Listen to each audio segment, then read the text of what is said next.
Olá, como você está? Hoje voltamos com as atividades da nossa disciplina de microbiologia e imunologia, com o assunto de genética bacteriana. Esse é o último conteúdo dentro da bacteriologia. Essa é a primeira aula de genética bacteriana. A gente vai ter mais uma aula sobre genética bacteriana e aí a gente finaliza esse conteúdo. A partindo aí para micologia, o estudo dos fungos. Tudo bem? Hoje a gente vai utilizar um material disponibilizado pelo professor Ari Fernandes Júnior. Ele é do Departamento de Microbiologia e Imunologia do Instituto de Biociências da Unesp, Universidade Estadual de São Paulo, tá? Instituto de Biociências de Botucatu, Unesp. Então esse material didático está disponível na internet para utilização e consulta. Você pode utilizá-lo como roteiro de estudos. Quando a gente está falando de genética bacteriana, a primeira coisa que nós temos que entender é como uma população de bactérias ela cresce em um determinado ambiente. Então, o crescimento bacteriano pode ser dividido por fases, as fases de crescimento, onde nós temos a fase lag, a fase log ou fase exponencial, a fase estacionária e a morte e o declínio dessa comunidade, dessa colônia de bactérias. Aqui na fase lag, a gente vê que ela é caracterizada pela quase não multiplicação da colônia, quase não crescimento. Aqui nesse eixo nós temos o número de células em logaritmo de 10 por ml de cultura. E aqui a gente tem a aferição dessas células por densidade ótica. E por fim, a medição de tempo, tá? Em um determinado tempo. A primeira fase de crescimento bacteriano é chamada de fase lag. A Hudson lag é aquela calça que a gente veste apertadinha, não. É o lag aquele tempo de congelamento, quando a gente está fazendo o vídeo e ele começa a legar, tá? Então é esse lag de preparação, de intervalo, tá? A cultura bacteriana, ela é quando chega em um novo ambiente, imagina que você colocou a colher na boca e pegou um pouco de doce da cumbuca e colocou a colher na boca. E deu vontade de pegar mais doce, foi lá com a mesma colher que você já colocou na boca e tchá, no doce de novo. Quando você levou a boca a colher, você contaminou a colher com as bactérias que estão na sua boca. Quando você leva de volta essa colher ao doce, você está depositando as bactérias no doce. Então as bactérias acabaram de chegar no doce. Primeira coisa que elas vão fazer é: será que aqui tem nutrientes suficientes? Qual é a temperatura desse lugar? Esse pH é adequado? Então, esse período de análise do ambiente é a fase lag. Então, aqui a gente quase não tem crescimento bacteriano, porque as bactérias elas estão se preparando para reconhecer o ambiente, produzindo a maquinaria enzimática necessária para o seu desenvolvimento em colônia. A partir daí reconhecer um ambiente. Estou com as minhas ferramentas, o meu maquinário de replicação, de multiplicação todo arrumado. Agora eu vou botar para crescer. E esse crescimento exponencial é chamado de fase log ou crescimento exponencial. Vejam aqui, ó, que a gente tem uma inclinação grande nessa curva, mostrando que a população ela vem dobrando em relativa velocidade. A gente começa aqui, ó, 0,2 a densidade ótica, 0,4, 0,6. Então a gente tem um aumento na massa biológica das bactérias muito grande. Agora, o que é isso aí, Hudson, densidade ótica? É uma das formas de aferir o crescimento bacteriano. Você pega a colônia de bactéria, coloca numa cubeta que a gente chama e coloca num aparelho que a gente chama de espectrofotômetro. O espectrofotômetro ele enfia um raio, esse raio passa pela cubeta, sai do outro lado e é captado por um leitor. A máquina sabe qual é a intensidade do raio que ela emitiu e o leitor diz qual é a intensidade do raio que chegou ao leitor. A intensidade de perda está relacionado à quantidade de bactérias, de massa bacteriana que está dentro da cubeta. E aí a máquina faz um cálculo para lhe dizer qual é a densidade daquela cultura. Quanto mais densa a cultura, maior o número de bactérias. Quanto menos densa a cultura, menor o número de bactérias. Então aqui, ó, na fase exponencial, as bactérias estão aproveitando a vida. Estão curtindo a vida doidado, estão utilizando lá todos os nutrientes do seu doce, estão convertendo as características bioquímicas do doce, porque elas estão liberando metabólitos secundários dentro do doce, por isso que seu doce estraga, por isso que ele fica azedo, por isso que ele começa a produzir gás, porque a produção, o metabolismo bacteriano se intensifica muito. Mas existe um limite nesse processo de crescimento. Esse processo de crescimento está limitado pela quantidade de nutrientes e pela quantidade de metabólitos secundários tóxicos que essas bactérias produziram durante a sua fase de crescimento. Então a gente tem a fase inicial lag, que é a preparação para o crescimento, o crescimento exponencial da fase exponencial ou log. Aí aqui, nessa fase, tá vendo esse quadradinho branco aqui, ó? Isso aqui quer dizer que as células já perceberam que não tem mais nutriente para todo mundo. Antes era open bar, meu amigo. Era a bactéria chegando, comendo doce, metabolizando carboidrato, liberando metabólitos secundários no meio sem preocupação. Só que, uma hora, a festa acaba, não é isso?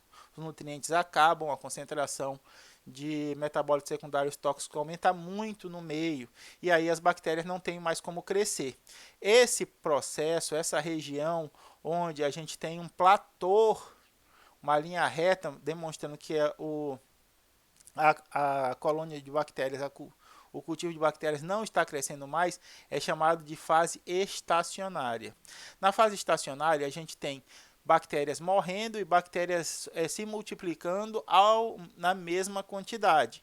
Isso por quê? Porque existem bactérias que já estão se multiplicando desde o início da fase, a fase exponencial, e nesse período da vida, devido à ausência de nutrientes ou a abundância de metabólitos tóxicos no ambiente, elas começam já a morrer. Ainda existe bactéria aproveitando as festas, que chegaram por último, ainda não estão nem aí, estão comendo carboidratos, mas tem uma proporção igual de morte e multiplicação. Por isso que a gente não verifica o crescimento da colônia. Ao final da fase exponencial, a gente tem o declínio daquela curva exponencial, que é chamado de declínio ou fase de morte.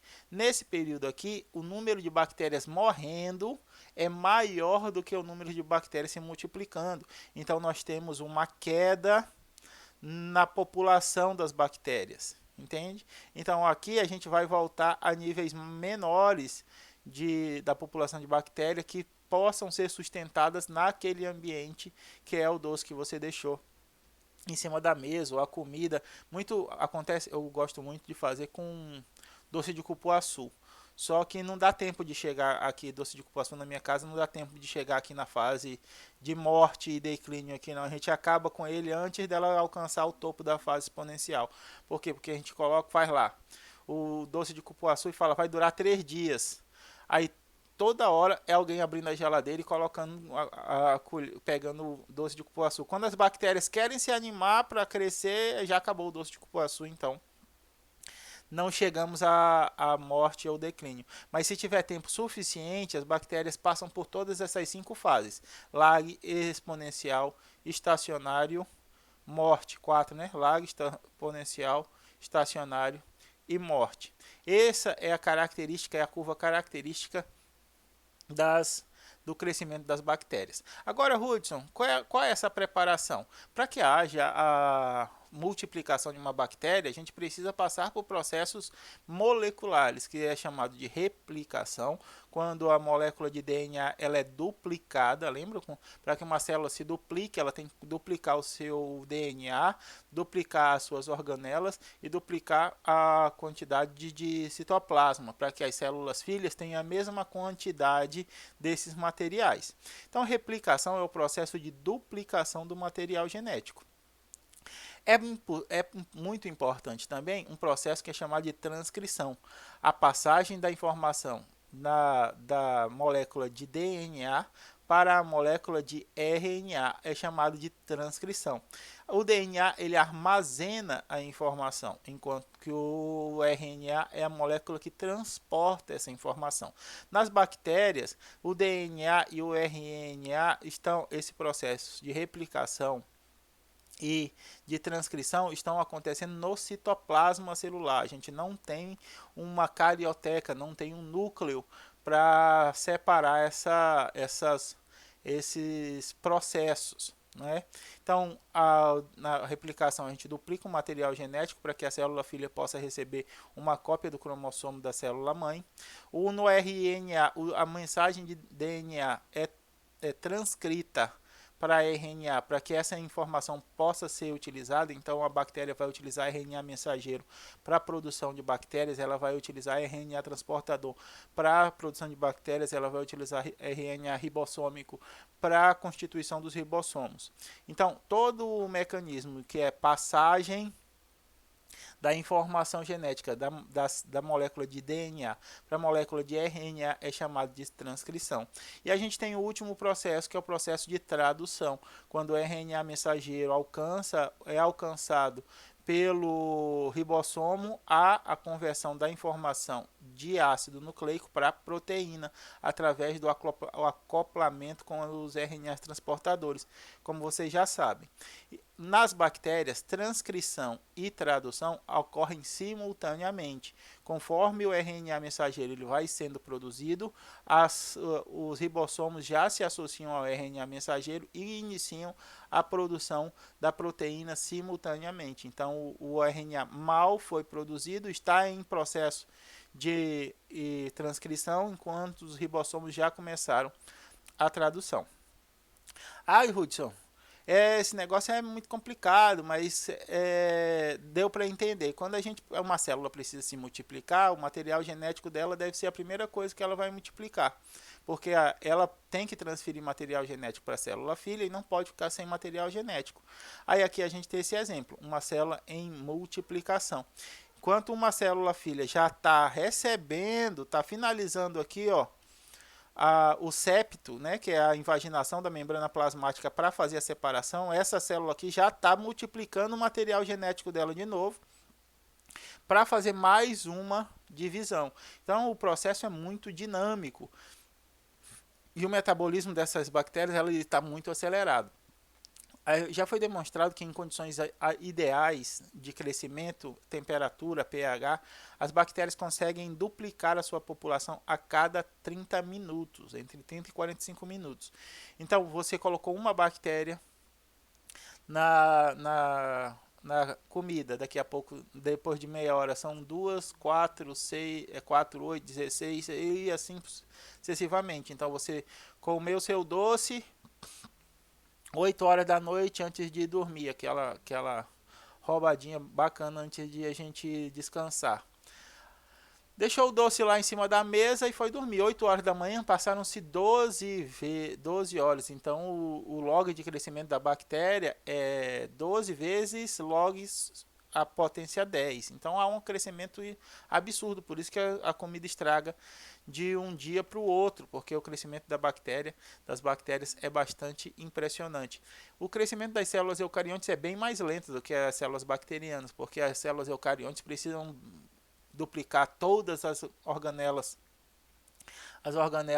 membranosas, tem que duplicar, desconstituir o núcleo, duplicar o material genético, reconstituir o núcleo, e esse processamento é bem mais demorado do que acontece com as bactérias. Por elas não terem esse aparato, esse sistema interno de membrana, elas têm uma facilidade nesse mecanismo de replicação.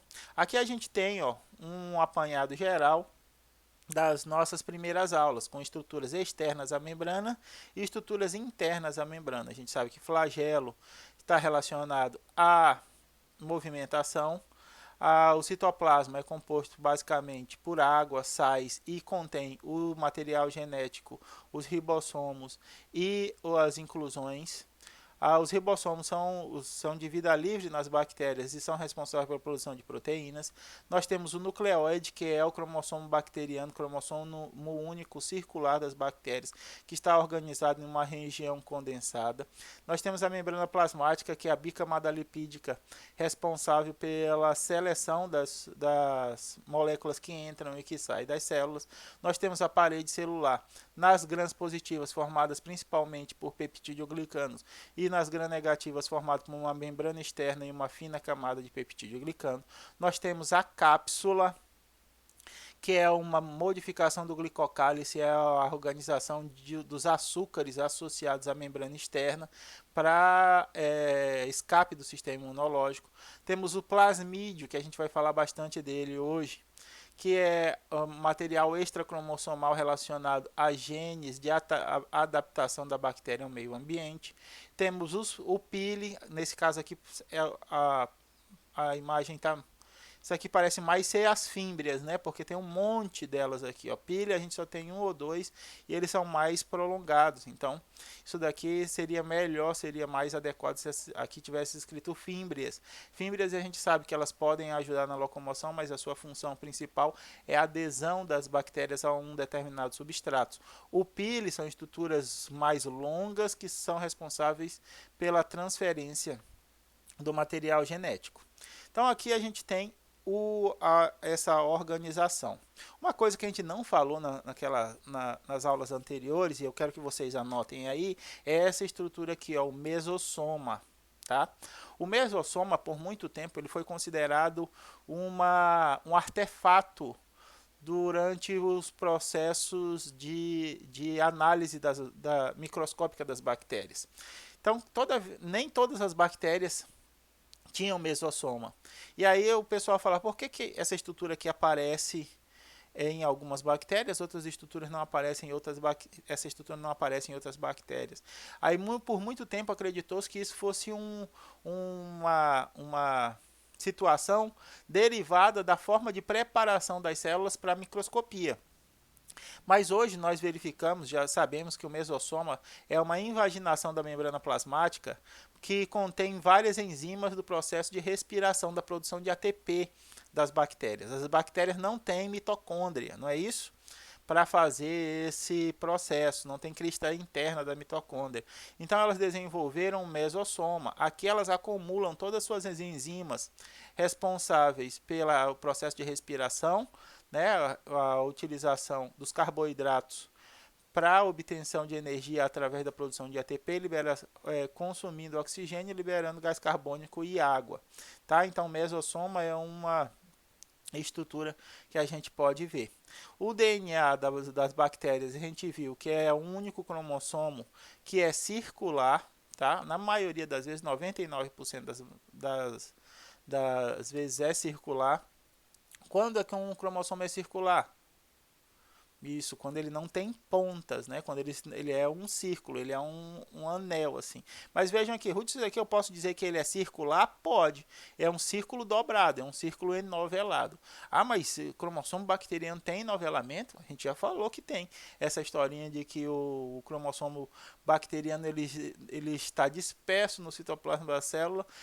Ele foi útil durante muito tempo na nossa vida, mas agora a gente vai desconstruir essa concepção, porque a gente vai ver até que o DNA das bactérias estão ligados a proteínas aqui. Ó.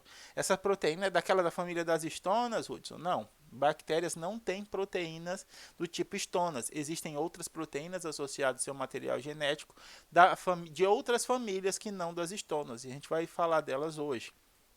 Tá? Então, aqui em geral, as bactérias possuem um único cromossomo, e esse único cromossomo, em 99% das vezes, ele é circular. Ele pode ser linear também em algumas situações, mas as pontas estão associadas às membranas plasmáticas aqui, ó. Então, essa estrutura ele é mais comum que esses cromossomos sejam circulares. Então, a maioria dos autores, eles já eles já generalizam falando que todos os cromossomos bacterianos são circulares, mas é porque a grande maioria das bactérias tem esses cromossomos circulares. Além do cromossomo da região de DNA que contém os genes principais das bactérias, nós temos outros elementos de DNA dentro das bactérias, que são chamados de plasmídio. A gente vai ver as funções dos plasmídios hoje, como é que eles se replicam e assim por diante. Então, a princípio, nossa informação a respeito de genética bacteriana é que nós temos duas moléculas de agrupamento de DNA. Primeiro, o DNA agrupado no cromossomo, DNA cromossomal. E existe o DNA acessório, que é o DNA extracromossomal, que são os plasmídios.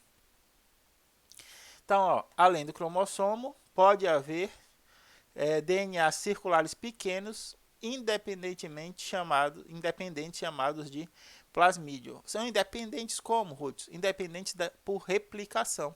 A gente viu logo lá no começo da aula que o primeiro processo necessário para a divisão de uma célula é a replicação, é a duplicação do seu material genético. Então o DNA cromossomal aqui circular, tá vendo como ele está todo enoveladinho, mas você não vê pontas livres. Então esse é um DNA cromossomal circular.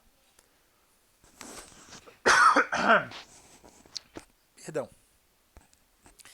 Esse DNA cromossomal ele só é multiplicado durante a divisão da célula.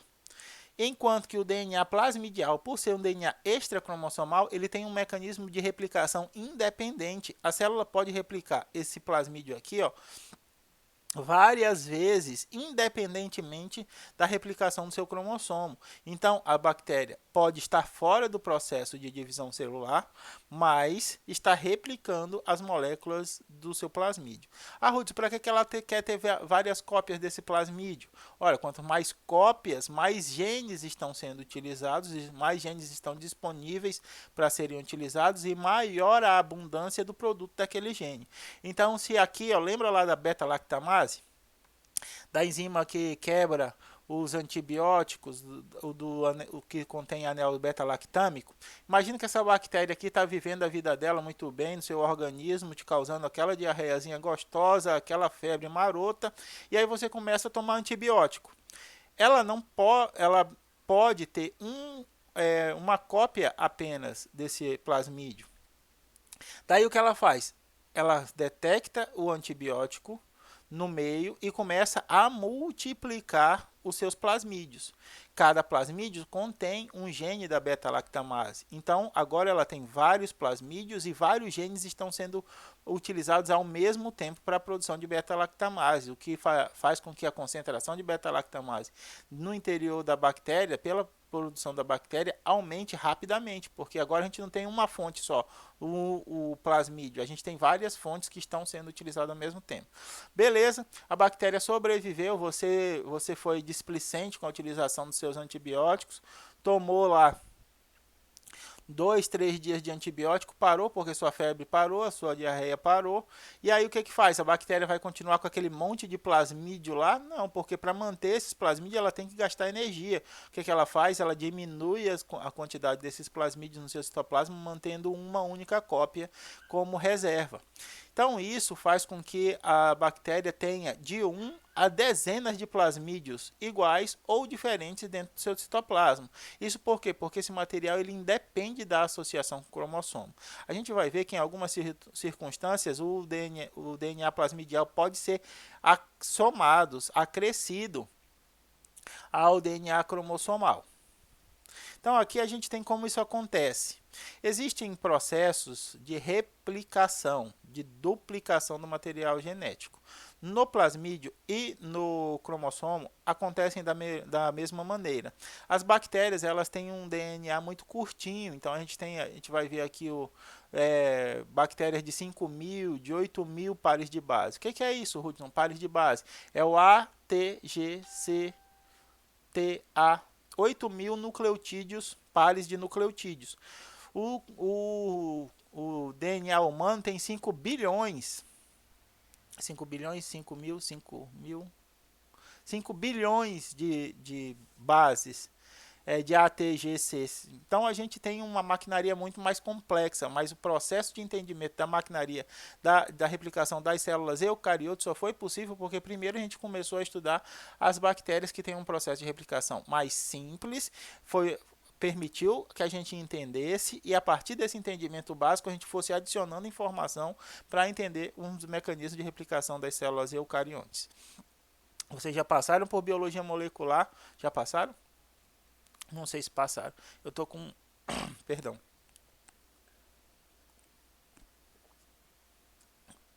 Um pigarro. Já passaram, então já estudaram esse mecanismo aqui, essa maquinaria toda. Então a gente sabe o que é a origem de replicação, aonde há a abertura da forquilha de replicação. A forquilha de replicação é o aparato enzimático formado pela DNA helicase, DNA primase, DNA polimerase. A gente não vai entrar nesse assunto, tá? Mas aqui, ó, a gente tem o plasmídio. Esse plasmídio precisou ser multiplicado. Ele vai se multiplicar independentemente do cromossomo. O cromossomo bacteriano vai continuar enovelado na dele, fazendo o papel dele. A bactéria vai multiplicar apenas o plasmídio. Essa multiplicação acontece por uma origem de replicação, esse ORI aqui. Aí a gente tem a síntese da RNA primase, que vai colocar a molécula dos iniciadores. A partir dos iniciadores haverá a desconstituição da fita dupla hélice pela DNA helicase e a DNA polimerase vai utilizar os primers para começar a produzir a fita filha de DNA. Então aqui a gente tem, dentro dos cromossomos, a gente tem os genes considerados essenciais para as bactérias. Todos aqueles genes que estão relacionados ao seu metabolismo, todos aqueles genes relacionados à sua estrutura de parede, estrutura de membrana, todos os genes associados à sua divisão celular, todos estão no cromossomo. Os plasmídios, eles têm genes associados à sua capacidade de adaptação. O ambiente está muito ácido. Deixa eu ver se está gravando aqui. Oi, está gravando, beleza. O ambiente está muito ácido, o ambiente está muito básico, o ambiente tem antibiótico, o ambiente não tem antibiótico, está muito quente, está muito frio. Todos esses genes não essenciais, que vão variar de acordo com o período ou o ambiente em que a bactéria esteja inserida, estão nos plasmídios. É por isso que elas conseguem transferir essas informações umas para as outras com mais facilidade através do pile sexual. Mas existem situações em que genes de adaptação passaram a ser transferidos para o cromossomo da bactéria e se tornaram genes essenciais. Um exemplo disso, a gente já falou, é sobre a expressão das beta-lactamases, a diferença entre a expressão das beta-lactamases nas gram-positivas e a expressão das beta-lactamases nas gram-negativas. A gente viu que nas gram-positivas a bactéria só expressa o seu gene da beta-lactamase depois de um estímulo, enquanto que as gram-negativas estão constitutivamente produzindo beta-lactamase. O que ela está fazendo? Ela está o tempo todo produzindo essa enzima. Então, a maioria das bactérias gram-negativas já é resistente à penicilina pelo tanto de anos e da forma indiscriminadas que nós utilizamos a penicilina. Então, esse gene nas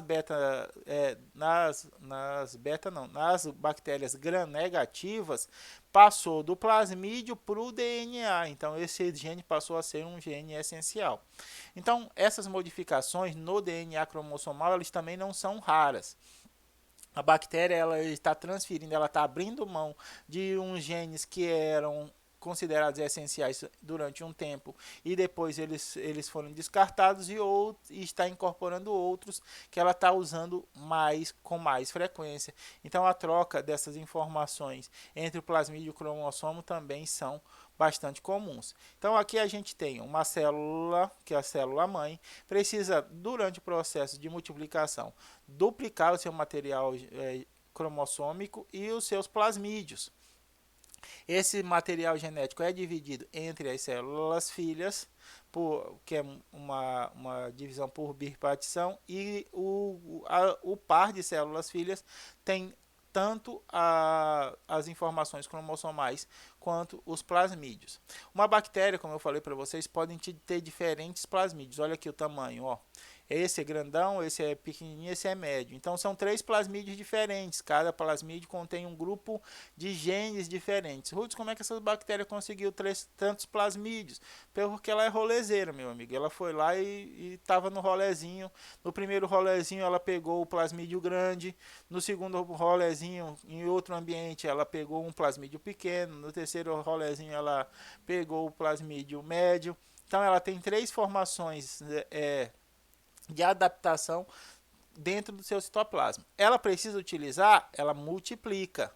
Não precisou utilizar, mantém uma única cópia para economia de energia. Rapaz, no quarto rolezinho encontrei uma bactéria que não tem plasmídio nenhum. O que eu faço? Pilissexual, se ela tiver essa capacidade, transferência de material genético. Então, num rolezinho só, uma outra bactéria pode receber esses 3 plasmídios e ela pode receber um quarto. Esse processo é muito dinâmico, por isso que é muito importante o cuidado da forma com que as bactérias se proliferam em ambientes hospitalares, porque em ambientes hospitalares, pensam só, é o pior ambiente para uma bactéria crescer. Ela está sendo desafiada o tempo todo. Então, toda bactéria que cresce em ambiente hospitalar é porque ela é casca grossa, meu amigo. Se a gente pegar uma bactériazinha dessa nossa da cozinha, do chão, e jogar lá no ambiente hospitalar, ela não dura 5 minutos. Agora, as bactérias que estão lá no hospital, vivendo no hospital, é porque elas são casca grossa demais. Elas estão sempre se atualizando, sempre pegando plasmídio, sempre transferindo plasmídio, que é para com elas conseguirem sobreviver. Então, essa transferência de informações entre as bactérias é muito importante dentro do ambiente hospitalar, porque isso daqui pode ser um gene de patogenicidade, isso aqui pode ser um gene que torna a doença que essa bactéria causa mais grave, pode ser um gene de resistência a antibióticos. Existe na Índia uma cepa de Mycobacterium tuberculose que é resistente a todos os antibióticos que o humano é capaz de produzir. Então, o indivíduo na Índia se contaminou com essa cepa multiresistente, já era, meu amigo. Dar adeus para a família, pedir desculpa a quem tiver de pedir desculpa, fazer sua prece, sua reconciliação com o pai e partir para melhor, porque não tem tratamento. Nosso tratamento é a utilização de antibióticos para ajudar o nosso sistema imunológico a combater as bactérias. Se a bactéria é resistente a tudo, vai se fazer o quê? Não tem como tratar. Não tendo como tratar, ela já escapou do sistema imunológico, porque senão você não apresentaria os sintomas da doença. Seu futuro é o túmulo. Tá? Então, muito cuidado quando a gente está falando de bactérias em ambiente hospitalar por causa dessa característica de aquisição de vários plasmídios com várias informações. Aqui a gente tem uma tabela com o tamanho do cromossomo, a forma e se tem plasmídio ou não. Então, aqui a gente tem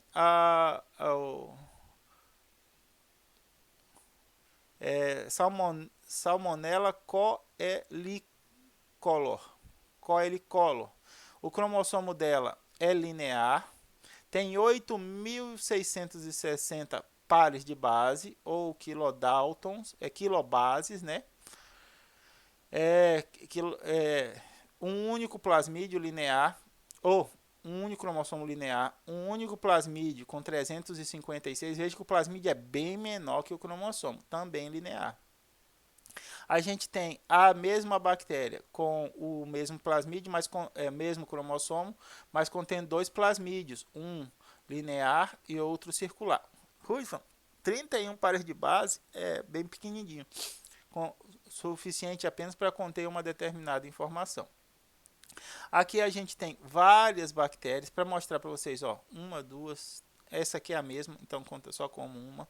Essa aqui pode ter tanto circular quanto linear, mas a maioria delas o tamanho é circular. Então a gente tem 8.000 nessas bactérias que estão cromossomos maiores, mas geralmente o cromossomo é 2.000, cromossomo é 1000, cromossomo 3000, cromossomo 2600, 3000, 2000, 5000, tá? E os plasmídios 107, plasmídio 46, o tamanho de nucleotídeos. Lembra que todo nucleotídeo, o A está ligado ao T, o G está ligado ao C, então por isso que a gente chama de pares de base. Isso daqui é a demonstração de como há uma diversidade grande de tamanhos de cromossomos e de plasmídio dentro das bactérias.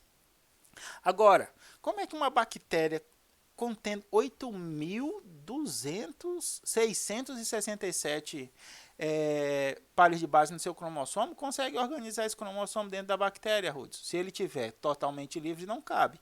Então, como a gente está mostrando aí, ó, essa imagem aí, se você tiver com DNA completamente desenovelado, completamente desorganizado, ele não cabe no interior da bactéria. Para que esse cromossomo caiba no interior da bactéria, ele precisa ser compactado 100 vezes. Então eu pego o volume dele e diminuo 100 vezes.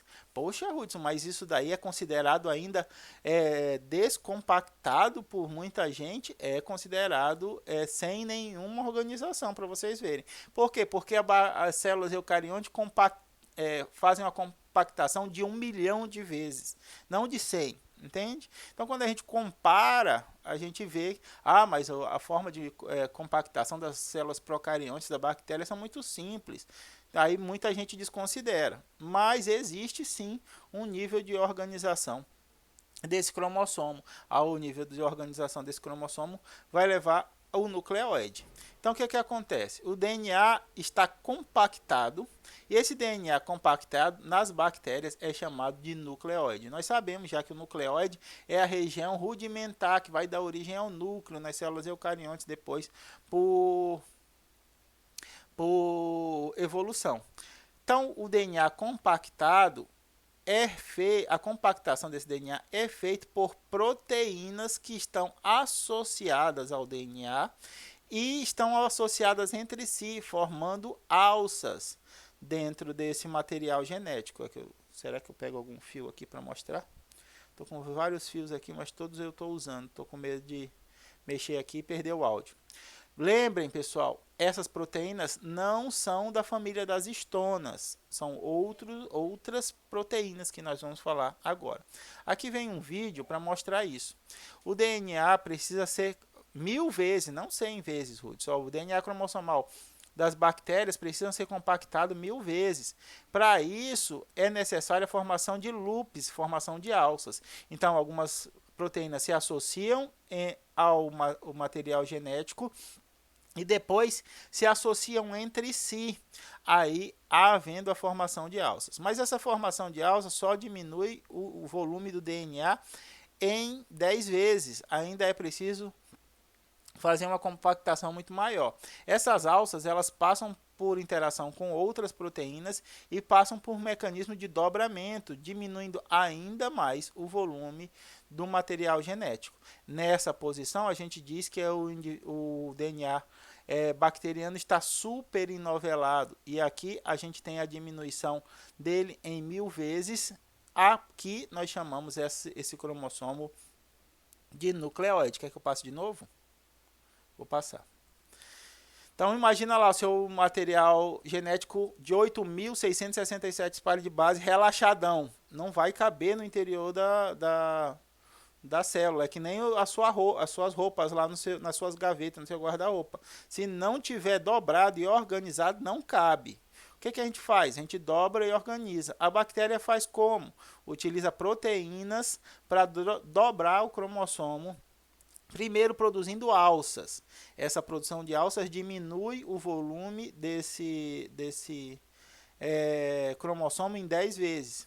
É muito insuficiente ainda, Ruth. Tem que diminuir em 1000 vezes. O que a gente faz? Associa essas alças que estão livres e relaxadas a outras proteínas e elas dobram essas alças num estado que a gente chama de superinovelado. Esse superinovelado é o estado compactado do cromossomo bacteriano que nós verificamos como o nucleoide. Tá? Agora, quais são essas proteínas, Ruth? Eu sei que elas não são das famílias da família das histonas. De que família que elas são? Elas são de famílias diversas, tá? Então aqui a gente tem a HU, que não vou lembrar o nome de todos, mas tem nos slides que o professor trouxe. É, unlike histonas, proteínas diferentes das histonas. Isso aqui é fator de interação ao hospedeiro. E HS não vou lembrar. E físico também não vou lembrar. Mas tem o nome delas todos aí. Mas esse daqui ó, é uma proteína diferente das histonas. E esse aqui é fator de interação ao hospedeiro. Isso, quando a gente começou a estudar o cromossomo bacteriano, a gente começou a identificar proteínas que são diferentes daquelas que a gente conhecia associadas ao DNA das células eucariontes. E como a gente chamou isso de como a gente percebeu, como a gente já tinha conhecido primeiro as histonas, a gente chamou de proteínas unlike, são diferentes das histonas, tá? Então aqui a gente tem, ó, a forma de organização do material genético das bactérias. O DNA fica mais frouxo do que em células eucariontes, por isso que é dito que ele é desenovelado, mas não é que ele é desenovelado, ele é apenas enovelado com menor complexidade. Aqui a gente tem o material genético da bactéria lá, super enovelado, formando o nucleóide. Quando a gente dá um zoom aqui, a gente vê que ele é formado de várias dessas alças interagindo umas com as outras. E cada uma dessas alças interagem com um grupo específico de proteínas, tá? Então a gente tem interações com proteínas específicas na base das alças, a gente tem interações com proteínas específicas no ápice das alças, para dar estabilidade à molécula. Não sei se eu vou... acho que não vou atrás de um fio não, porque na sala eu sempre uso um fio para mostrar, mas se eu vou ter que sair do quadro, voltar, é capaz de ainda perder a gravação por dar um pau na, na imagem ou no som. Então vamos assim. Aqui ó, a gente tem três fases de compactação do cromossomo bacteriano. O que a gente chama de superinovelado, o que a gente chama de enovelado e o que a gente chama de relaxado. O material relaxou, beleza? Está relaxado. O que acontece? De super enovelado para enovelado, tá vendo a setinha aqui ó, que vai e volta? A bactéria pode, de acordo com a sua necessidade metabólica, deixar o material dela super enovelado. Mas quanto mais enovelado está o material, maior é a dificuldade dela de acesso aos genes que estão associados. Não é isso? É que nem quando a gente está com a geladeira cheia. Chegou o dia do pagamento, vamos fazer as compras. Aí todo mundo compra as coisas, coloca dentro de geladeira, a geladeira fica aquela coisa maravilhosa, bonita. Você abre a geladeira só para olhar, para falar, para isso que é o que eu trabalho, meu amigo, para ter um monte de coisa dentro dessa geladeira. Você tem um monte de coisa dentro da geladeira, mas quando você precisa procurar alguma coisa, olha a dificuldade que é. Você tem que sair tirando coisa para mexer. Então, quando a sua geladeira está entupida, você tem dificuldade de achar as coisas lá dentro. A mesma coisa é com as bactérias. Quando o material genético dela está muito enovelado, os genes que ela precisa acessar estão muito escondidos, e aí ela tem dificuldade para achar. Isso faz com que o metabolismo dela caia, porque ela não consegue produzir proteínas e enzimas na velocidade necessária. Então, quando a gente tem a bactéria com o estado superinovelado, significa que a bactéria está com um metabolismo zen, ela está com um metabolismo tranquilo, está favorável, ela está só lá no lag, só vendo qual é a do ambiente, ver se tem nutrição suficiente, tem oxigênio, tem gás carbônico, tem o pH tá legal, temperatura sossegada. Aí, viu, tá tudo beleza, vamos partir para fase exponencial. Opa, partiu para fase exponencial, eu vou tá com o meu metabolismo acelerado, eu vou estar produzindo muita proteína, muita enzima, muito lipídio. Por quê? Porque eu estou acelerado me multiplicando. Nessa circunstância, o material genético não pode estar muito enovelado, ele precisa estar relaxado, ele precisa estar enovelado, ele não precisa estar muito enovelado, ele precisa estar enovelado. A bactéria tem que achar os genes com facilidade, então as regiões que ela mais utiliza, ela está sempre à mão. É que nem nosso guarda-roupa. As roupas de sair, nossas roupas de sair, eu tenho roupa de sair. Vocês têm roupa de sair? Não sei, porque tem gente que não tem roupa de sair. Minhas roupas de sair, depois eu mostro para vocês, fica aqui no guarda-roupa. Elas ficam separadas das roupas de usar no dia a dia. Então as calças de sair, os sapatos de sair, não fica junto das camisas de usar no dia a dia, das bermudas de usar no dia a dia. Tá? Então essas podem ficar em lugares mais altos do guarda-roupa ou ficar guardadas dentro de caixa. Por quê? Porque eu não uso elas toda hora, só uso elas de vez em quando. Agora, as roupas de ficar em casa, principalmente agora na pandemia, que a gente fica mudando de roupa dentro de casa para se sentir um pouco mais interativo, né? Porque passar 4 dias dentro de casa e ficar com a mesma roupa, porque a gente toma banho, coloca a mesma roupa. Almoça, janta, dorme, grava vídeo, toma banho, coloca a mesma roupa. E aí você fica, meu Deus, eu tô preso no mesmo dia. Aí quando você muda de roupa, toma um banhão bacana, trocou de roupa, um dia novo, mudei de dia. Então quando as roupas mais de uso estão mais à mão. As roupas de sair, porra, não tô saindo para lugar nenhum, já faz mais de um ano. Festa, balada, restaurante, essas coisas, mais de um ano. Essas roupas, para que eu vou querer usar minhas calças, minhas blusas de manga longa? Essas daí fica lá atrás, lá atrás do guarda-roupa. Não preciso usar. E essa forma de organização no cromossomo bacteriano também é bastante importante. A bactéria precisa muito daquele gene, aquele gene tem que estar fácil dela acessar. A bactéria utiliza pouco aquele gene, então ele vai estar escondido lá no fundo, vai estar enovelado e tal. Aí a gente chegou no final da fase exponencial, a fase logarítmica. Aí a gente vem formar o platô. Naquele platô, a bactéria já não está no metabolismo mais acelerado. Por quê? Porque não tem mais nutrientes para todo mundo e já produziram tanto metabólito tóxico que o pessoal já está desacelerando seu processo de crescimento, de processo metabólico. Então, o cromossomo que estava enovelado passa novamente para super enovelado. Ah, Ruth, se esse relaxado aqui, ó, tá vendo que a setinha só vai para cá, ó, não volta.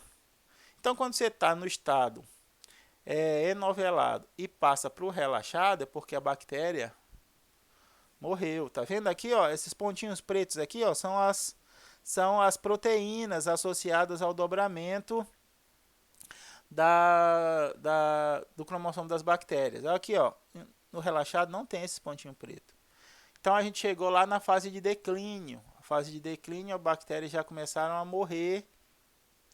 Por quê? Porque já não tem mais nutrientes, ou já estão velhas demais, muito metabólito tóxico no ambiente, e aí a gente tem essa morte da bactéria, e a partir da morte da bactéria a gente tem o relaxamento do seu material genético. Relaxou por quê? Porque outras bactérias podem aproveitar parte desse material genético aqui quando ele estiver no meio, para eles internalizarem o material genético. Que a gente vai ver isso depois, formas de aquisição de material genético pelas bactérias. Agora vamos diretamente a função de cada uma das proteínas. HU, FIS, HU, HNS, FIS e IHF. Tá? Elas vão promover essa dobra, esse enrolamento e a formação de pontes entre as dupla hélices do cromossomo. A gente vai começar a trabalhar primeiramente com a HU. A HU ela é um homodímero. Ai, Ruth, que diabo é isso? Homodímero. Homo, como a gente já sabe, é igual. Dímero é uma proteína formada por duas unidades. Se as duas unidades são diferentes ou são iguais? São iguais, por isso que elas são homodímeros. Então aqui, ó, em azul a gente tem um material genético aqui, ó, dupla hélice de DNA, bacana, bonita. A HU interage com a molécula de DNA e promove esse dobramento da molécula de DNA. Então aqui a gente tem o processo da unlike histonas, são responsáveis por desenrolar o DNA bacteriano. Quando a gente tem o DNA normal e passa ele a desenovelado, a gente tem a ativação desse grupo de proteínas HU. Então a gente pega aqui essa parte que está associada, está de algum modo enovelada pela associação das proteínas. A HU interage e dobra o material genético de forma a relaxar esse material genético, passando de um ponto mais compacto para um ponto mais relaxado. Isso aqui é um experimento onde pegaram uma bactéria viva e mataram a bactéria. O que acontece? O material dela novamente se relaxa. Pegaram uma bactéria viva e adicionaram HU e perceberam que há um relaxamento do material genético, assim como há na morte das bactérias. Isso fez os cientistas, os pesquisadores perceberem que a HU ela interage com o material genético, desorganizando, desdobrando as dobras feitas pelas outras proteínas. Então a gente tem aqui a HU chamada de unlike histonas. Anote aí, proteína em português fica esquisito, proteína, histonas diferentes ou não histonas. Não histonas é melhor do que histonas diferentes. Proteínas não histonas, unlike histonas, tá? O IHF é o fator de interação ao hospedeiro. O fator de interação ao hospedeiro é um heterodímero. A HU é um homodímero, duas unidades iguais. A IHF também é um dímero, mas ela é um heterodímero, então são duas unidades diferentes. Uma unidade chamada de alfa, que é a rosinha, e uma subunidade chamada de beta. A alfa é em branco e a beta é em rosa, tá? Elas se ligam aos sítios específicos de interação no DNA. Ruth, essas proteínas elas interagem em qualquer lugar do DNA? Não, cada uma delas tem um local de ligação para que possa haver essa organização do material genético. E induz a formação de alças, informações de voltas do DNA. A IHF induz a formação das alças, a HU interage desconstituindo essas alças. Aqui a gente tem interações da IHF, tá aqui, ó, do fator de interação ao hospedeiro, mostrando aqui em verde é o material genético. E aqui, ó, o heterodímero, em azul, uma parte, não sei se é a alfa ou se é a beta, deve ser a beta, porque aqui é cheio de alfa hélices, ó. E aqui é cheio de betas folhas. Então essa daqui em azul é beta e essa daqui em vermelho é a alfa. Eles alteram o processo de recombinação e da regulação gênica. Como assim recombinação, Hudson? Recombinação é a associação de material genético estranho que a bactéria conseguiu no ambiente com o seu cromossomo. A bactéria morreu, tá dando mole lá o material genético no meio, outra bactéria internaliza aquele material genético e pode associá-lo ao seu cromossomo, combinando de novo lá do crossing over, da divisão celular, tá? O que acontece? A regulação gênica também está associada a esse nível de dobramento. Lembra que eu falei para vocês, acabei de falar. Se o gene está muito impactado, muito compactado, melhor dizendo, fica difícil para a célula achar esse gene, utilizar esse gene. Então, essa forma de compactou, descompactou, compactou, descompactou, é uma forma que a bactéria tem de regular a forma da utilização daquele gene. Quanto mais livre, maior a expressão daquele gene. Quanto mais compactado, menor a expressão daquele gene. Outra proteína que a gente tem associado ao dobramento do cromossomo bacteriano, mas aqui, ó, percebam que eles estão ligados nas curvas. A IHF faz o dobramento, faz as alças, e a FIS promove essa superinovelamento das alças, que é o fator para estimulação da inversão. Fator de estimulação da inversão. Promove essas dobras na estrutura. Então, quando a gente viu lá no videozinho, a IHF forma as alças, compactando 10 vezes o volume do cromossomo bacteriano, mas as FIS geram ainda mais dobramentos nessas alças, diminuindo ainda mais o volume do cromossomo bacteriano, para que a gente alcance as 1000 vezes que ele precisa ser compactado para formar o nucleoide. Além disso, nós temos as proteínas semelhantes às histonas. A gente tem as unlike, né, as não histonas, e a gente tem a HNS, que são as semelhantes às histonas, histonas-like, né? Então aqui a gente tem as HNS promovem o dobramento do DNA, aumentando a sua compactação. Além das FIS e das IHF, a HNS trabalha compactando, dobrando o material genético. Aqui pegamos um material genético de uma célula viva e vemos como é que ela organizou esse material genético, e aqui pegamos o material genético de uma célula in vitro, sem a célula, fora da célula, adicionamos HNS e vimos que ele promove um mecanismo bastante semelhante ao dobramento, levando à conclusão de que a HNS está relacionada com o dobramento do cromossomo bacteriano. Beleza? Beleza. Então são a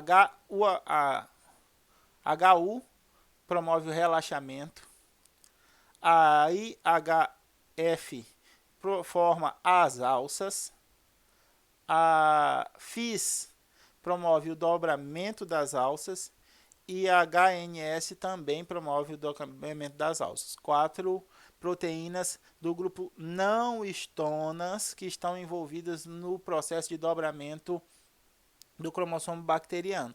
Hudson, e o plasmídio? Precisa de dobramento? Não, plasmídio a gente viu lá, é 130, 190, 31. Não precisa desse mecanismo de dobramento. Quem precisa desse mecanismo de dobramento é o cromossomo bacteriano, que tem 8.000, 2.000, 4.000, 3.000, dependendo da bactéria. A forma com que esse material genético está duplicado, falta só 10 minutos, está duplicado, vai influenciar a forma com que a bactéria interage com seus genes. E essa forma de regulação gênica vai depender do estágio da fase de crescimento que essa bactéria está. Se ela está no lag, se ela está no log, se ela está no platô ou se ela está na morte. Então a gente tem as quatro fases de crescimento. O platô é chamado de estacionário, já tinha esquecido, mas agora eu lembrei, você estava falando aí, né? Isso mesmo, quando você perceber que eu estou esquecendo uma palavra, pensa aí, vibra positivo, que eu vou lembrar. É estacionário, então tem lag, log, estacionário e morte, né? Ou declínio.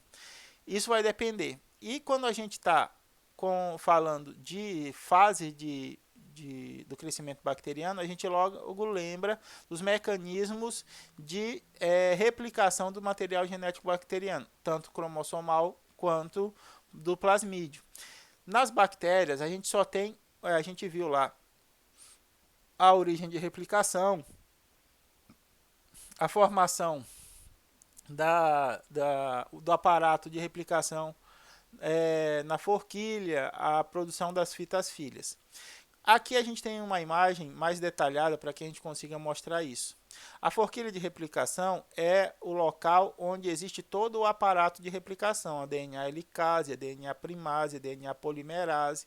Então, são todas nesse ambiente. E ela se desloca por todo o comprimento do material genético. Nosso material genético, como é muito material genético, a gente tem várias origens de replicação. O que é a origem de replicação? Onde há a abertura para a produção da forquilha de replicação. Nosso material genético tem várias origens de replicação. As bactérias, como tem pouquíssimo material genético comparado às células eucariontes, a gente só tem uma origem de replicação. Onde é essa origem de replicação, Ruth? A origem de replicação é uma região rica em AT, porque AT só fazem duas pontes de hidrogênio entre os nucleotídeos. Lembram? C e G, citosina e guanina, fazem 3 pontes de hidrogênio. Então seria mais difícil abrir essa região. Imagine a origem de replicação como a abertura do seu zíper. Tem as calças que tem zíper? Eu já não uso mais essas calças, porque aperta minha barriga é muito grande. Eu gosto mais de usar daquelas que tem botão. Aí o que acontece?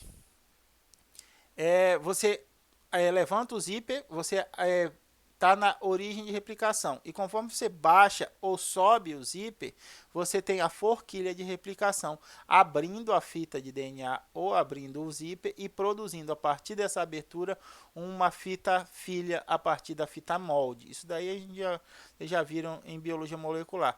Nós temos aqui a origem de replicação. A partir da abertura a origem de replicação, nós formamos a forquilha de replicação. E a gente tem duas forquilhas de replicação, porque o movimento é bidirecional, ó, vai de um lado para o outro. Então aqui a gente começa a produzir fitas filhas a partir das fitas parentais, a partir das fitas molde, duplicando o material genético. A gente sabe que a replicação do material genético é semiconservativo. Por que é semiconservativo? Porque a molécula formada, a molécula nova é formada por uma fita pré-existente e uma fita nova. Então aqui a gente tem essa forquilha daqui, vai, cursor, ela vai vir para cá, ó, nesse sentido aqui, ó. Tá vendo essa setinha? E essa forquilha daqui, ó, vai vir para cá. Então a gente vai se encontrar aqui no meio. Aqui está acontecendo a duplicação de toda essa região do material genético. Quando as forquilhas de replicação se encontram, há a duplicação do material genético. Novamente, aqui, ó, essa molécula contém uma fita pré-formada, uma fita que já existia, e uma fita recém-formada, que é chamada de fita molde ou fita parental, e a fita filha, que é a fita recém-formada. Cada das bactérias que está se multiplicando vai receber uma cópia dessas moléculas para que consiga manter o seu metabolismo. Aqui novamente, só que agora colorido e com a imagem microscópica aqui. A replicação é bidirecional. Novamente, a origem de replicação está aqui. Uma forquilha de replicação vem nesse sentido e a outra forquilha de replicação vem nesse sentido. Aqui, ó, é a duplicação do material genético. Essa fita molde em azul vai ser complementada pela DNA polimerase com a fita nova, a fita filha, em vermelho. E essa fita aqui, molde em azul, vai ser complementada pela DNA polimerase com uma nova fita, a fita filha em vermelho. Aí aqui novamente as forquilhas de replicação estão se aproximando.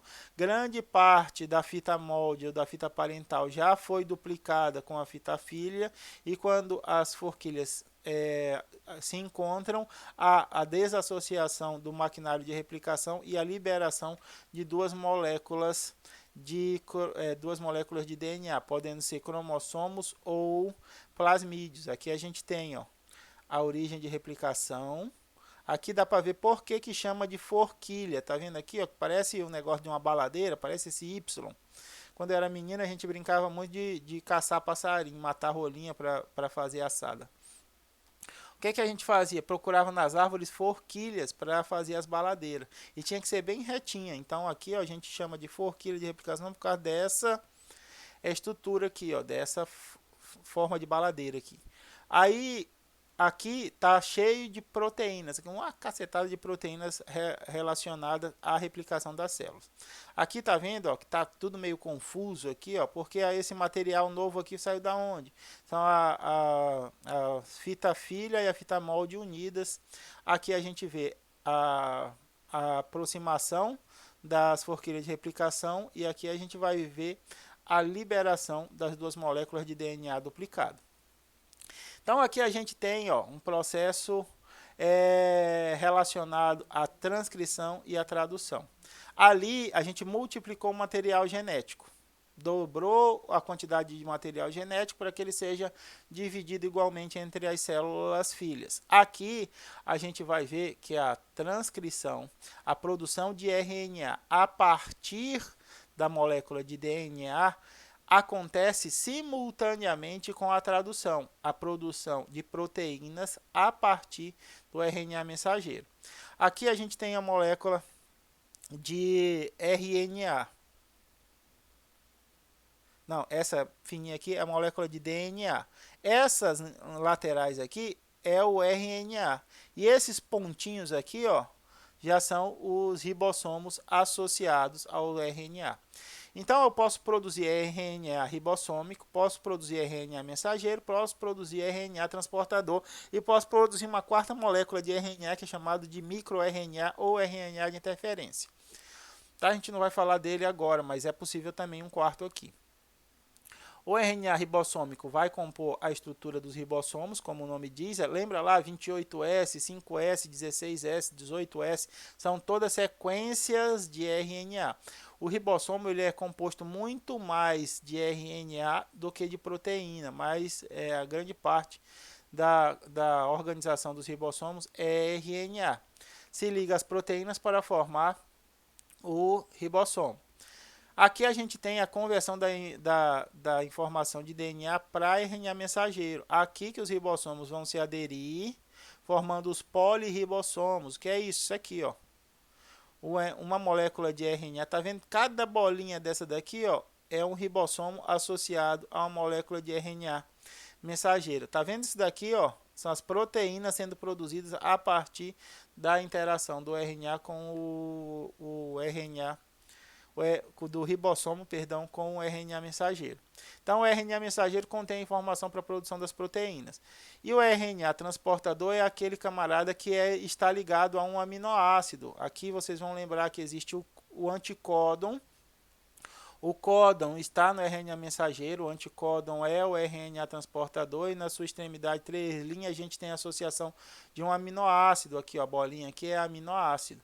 Então ele entra lá em associação com o ribossomo, a identificação do códon e o anticódon e o ribossomo faz a ligação covalente ou a ligação peptídica entre um aminoácido trazido pelo RNA transportador com a cadeia polipeptídica que está sendo produzida durante esse processo. Beleza, meus amores? Já passei um pouco da hora, a gente continua Ruth, eu vou precisar saber tudo de transcrição, replicação, tradução, vou ter que estudar biologia molecular tudo de novo? Não. A gente só precisa saber que isso está acontecendo porque as bactérias estão em crescimento exponencial. O pau está cantando, o metabolismo está acelerado, a bactéria está crescendo muito. Chegou no platô, que já esqueci de novo, lembra, mentaliza aí. Estacionária, muito obrigado. E aí, depois, morte. Tá? Por que o Russo está com tanta dificuldade de lembrar de platô? Porque é um jargão de laboratório. Ah, chegou no meu platô, chegou no meu platô. A gente nunca fala estacionário no laboratório. Aí você... o costume da casa se leva para a praça, um negócio assim, não é? Se eu tivesse o tempo todo falando, não, chegou nada de platô, chegou na fase estacionária, eu não teria dificuldade de lembrar, porque a gente fala no laboratório lag, exponencial e platô, e não fala estacionária, tá? Um abraço, meus amores. Qualquer coisa, não deixe de me contactar pelo WhatsApp, conversem entre si. Depois da nossa próxima aula, terminando genética bacteriana, nós temos nossa primeira atividade relacionada à bacteriologia. Depois a gente entra em micologia, ok? Um abraço a todos, se cuidem, cuidem das pessoas que vocês amam para que a gente possa passar por esse momento difícil.